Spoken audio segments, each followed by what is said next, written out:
My nest is best. Mr. Bird was so happy he had to sing. I love my house, I love my nest. In all the world, my nest is best. It's not the best nest, said Mrs. Bird. I'm tired of this old place.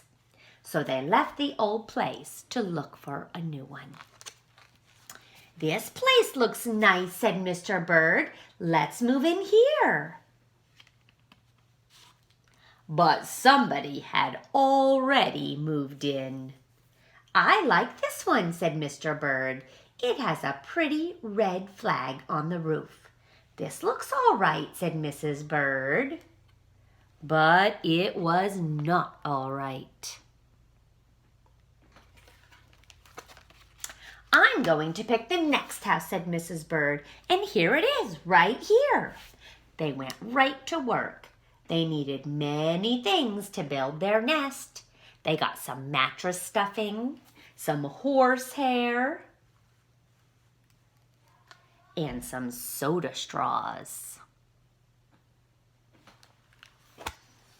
This nest is really the best, said Mrs. Bird. I want to stay here forever. They were so busy that they didn't see Mr. Parker. Mr. Parker came every day to pull a rope. The rope went up to the bird's new nest. Bong, bong, bong. The rope rang the big bell right under Mrs. Bird's nest. Mrs. Bird got out of there as fast as she could fly.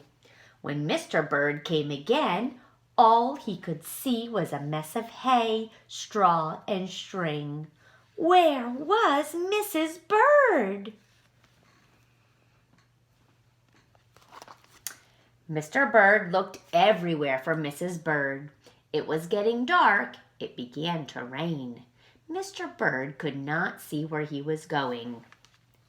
Crash! Mr. Bird bumped into something. It was his old house, that house that Mrs. Bird hated. There was Mrs. Bird. She was singing. I love my house, I love my nest. In all the world, this nest is best. I thought you hated this old nest, said Mr. Bird. I used to hate it, said Mrs. Bird, but a mother bird can change her mind. There's no nest like an old nest for a brand new bird.